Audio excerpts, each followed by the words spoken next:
Bienvenue dans l'Atrium. Ça faisait longtemps, hein. Ouais. Alors en fait, bienvenue dans l'Atrium. C'est l'introduction que je faisais quand j'ai commencé la série Tourne par rond.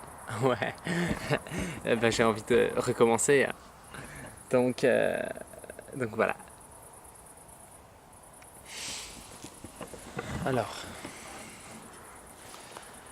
nous sommes dans le tomber de la nuit, le crépuscule des idées noires, le crépuscule de l'amour. Regardez bien cette frontière qui s'élève entre le noir, la mort, la dark, le sombre, et la lumière réfractée du ciel, notamment la longueur d'onde de la couleur bleue qui ainsi transparaît au travers de cette caméra dans vos capteurs sensoriels qu'on appelle des yeux. Voici la frontière entre le bien et le mal, la frontière entre le yin et le yang. C'est une frontière très fine, vraiment très fine, une frontière qui n'en est en réalité pas une. Vous allez le voir et le comprendre avec moi aujourd'hui dans la...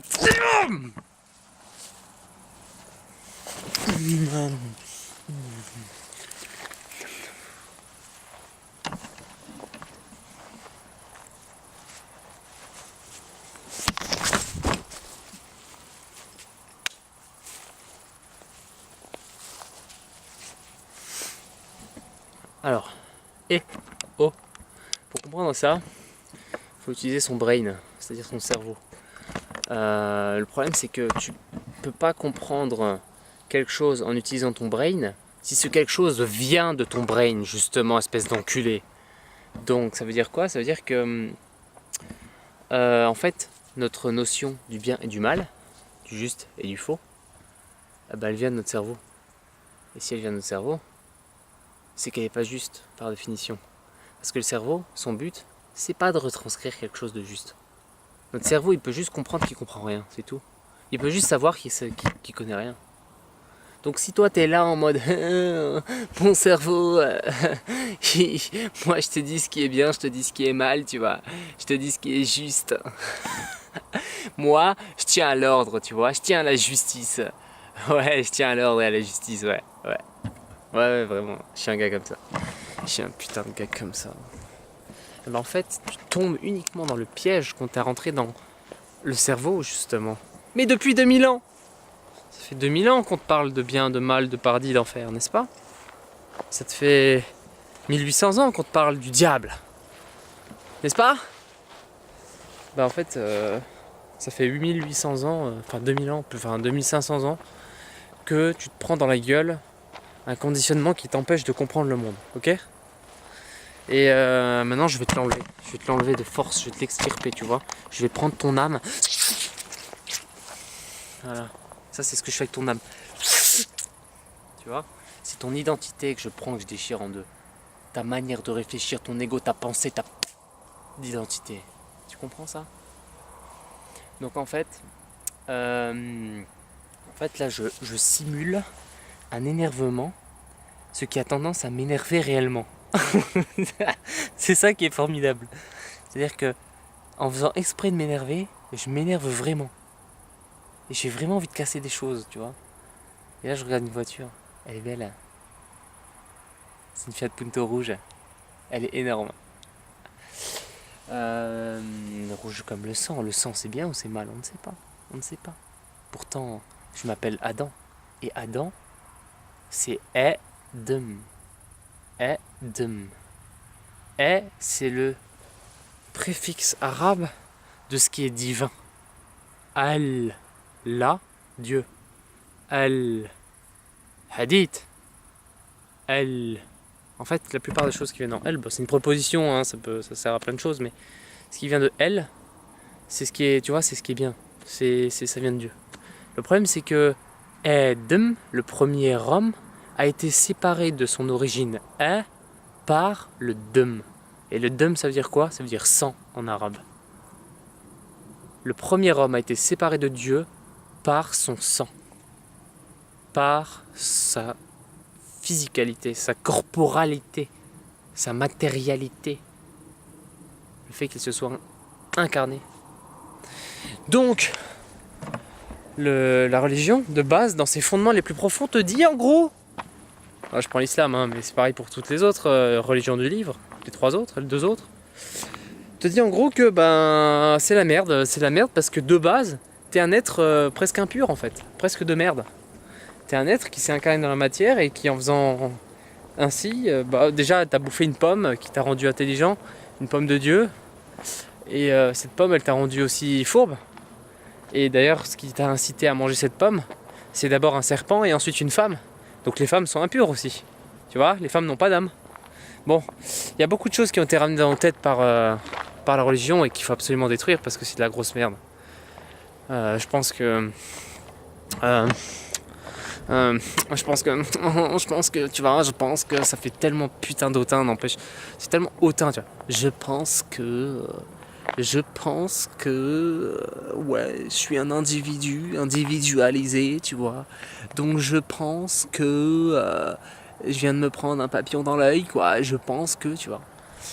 Et en pensant que, en fait, je pense que dans la nature, il n'existe rien de tout ça. Il n'y a pas de bien, il n'y a pas de mal, il n'y a pas de neutre. Parce qu'il y a peut-être une opposition à neutre. Alors, d'habitude, on dit la nature est neutre, mais peut-être qu'il y a une opposition au mot neutre. Donc on ne peut pas dire que la nature est neutre. La nature, en fait, n'a pas de notion de bien et de mal. Elles existent uniquement dans notre cerveau, parce que notre cerveau, comme je vous l'ai dit, a pour seul et unique but de fixer la réalité afin de sécuriser son ego et sécuriser le fait qu'il est à survivre dans ce monde, parce que dans notre putain de société occidentale, on nous a appris que la mort était mal.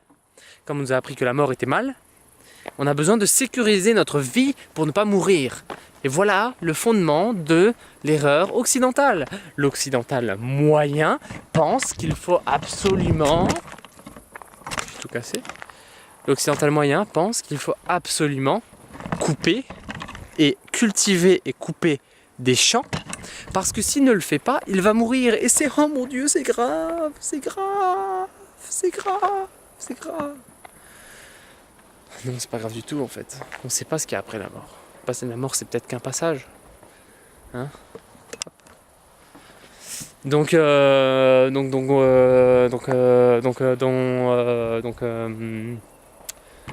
en fait, la réalité, c'est que nos jugements de bien et de mal sont forcément subjectifs. Et qui dit subjectif dit conditionné. Et qui dit conditionné dit... En fait, non. Subjectif et mental. Et qui dit mental dit conditionné par nos expériences passées, mais non pas passées de notre vie, passées de notre vie et de toutes les vies antérieures et de tout ce qui s'est passé avant. Parce que, en fait, en réalité, il n'y a pas de bien et de mal, tout comme il n'y a pas de présent et de futur. Tout est une continuité.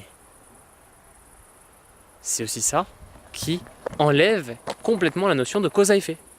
La notion de cause à effet, de causalité, est complètement rendue inutile par le fait que tout dans la nature n'est qu'une continuité. Et oui, en fait, quand on prend une cause ou un effet, on sépare un instant de la vie, de ce qui s'est réellement passé, pour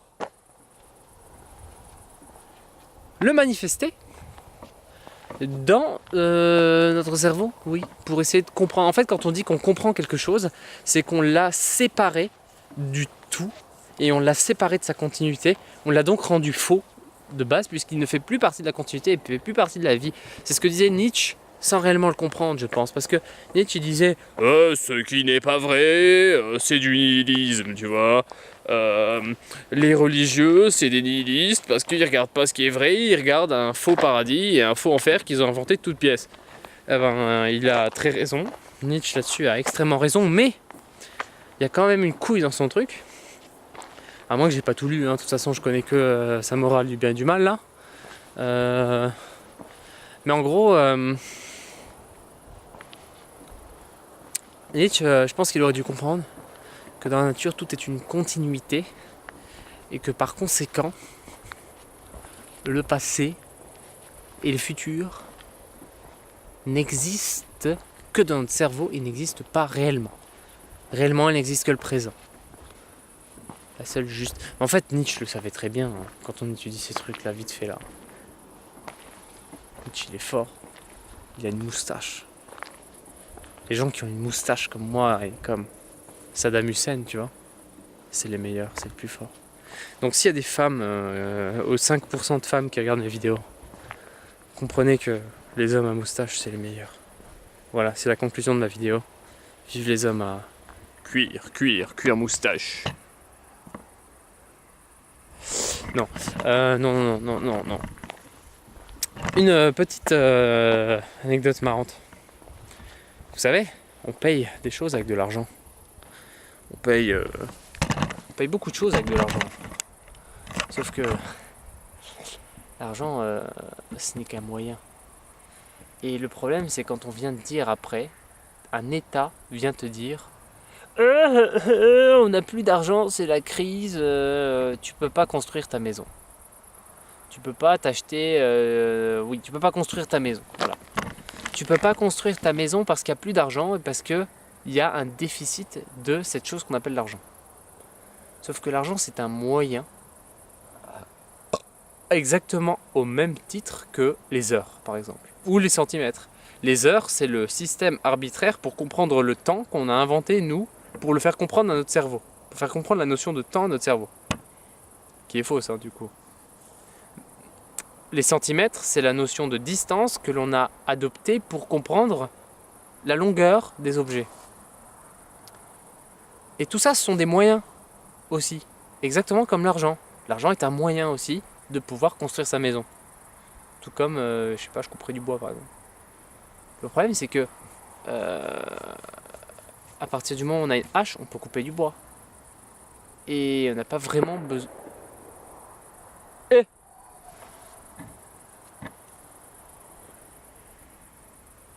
Non, j'ai failli me perdre. J'ai failli me perdre à cause du bruit de coup de feu que j'ai entendu là, de je sais pas quoi. Le truc, c'est que ça n'a pas grand sens de... En gros, on te dit, parce que on n'a plus d'argent, alors tu ne peux pas construire ta maison. Ça veut dire quoi ça? Ça veut juste dire, en gros, parce que on n'a plus moyen de te faire dire dans ton cerveau, en gros, parce que ton cerveau n'a plus de moyen de se représenter le monde, alors il ne peut plus agir sur le monde. Voilà, c'est ce qu'on te dit quand on dit qu'il n'y a plus d'argent.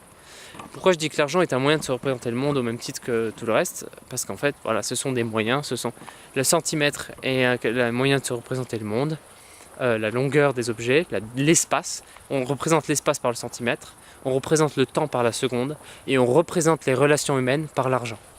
Donc en fait, on te dit, parce que tu n'arrives plus à te représenter parce qu'on n'arrive plus à te... Putain, c'est ridicule quoi. Parce qu'on n'arrive plus à te donner de quoi te représenter les relations humaines, parce qu'on n'arrive plus à te donner d'argent parce que c'est la crise, tu ne peux plus construire ta maison. Tu ne peux plus aller prendre du bois dans la forêt et les empiler et en faire une maison. Tu vois? Et bah voilà. Voilà comment on s'amuse à en fait confondre les moyens, confondre les moyens et la réalité des choses et des objets. C'est aussi le meilleur moyen de se faire contrôler par un État qui contrôle à la fois ton temps, puisqu'il te dit de travailler à telle ou telle heure et de faire telle ou telle chose, qui te dit qui te donne de quoi agir en relations humaines, c'est-à-dire l'argent, puisqu'on a choisi de ne vivre que les relations humaines que par l'argent. Je dis on, je parle des générations passées, bien évidemment, je suis un résultat des relations passées, je suis dans la continuité du temps. Je ne peux pas me dire que je suis en dehors. Mais en fait là il fait vraiment nuit, on voit plus rien du tout quoi. On voit vraiment plus rien du tout. Putain, comment on voit rien. Bon bah du coup voilà, voilà. Ce que je voulais te dire c'est que Jésus sonne au travers d'une église quoi, tu vois. Et que du coup Eh bien, ciao! Scaramouche, Scaramouche, Poulidou de Fandango.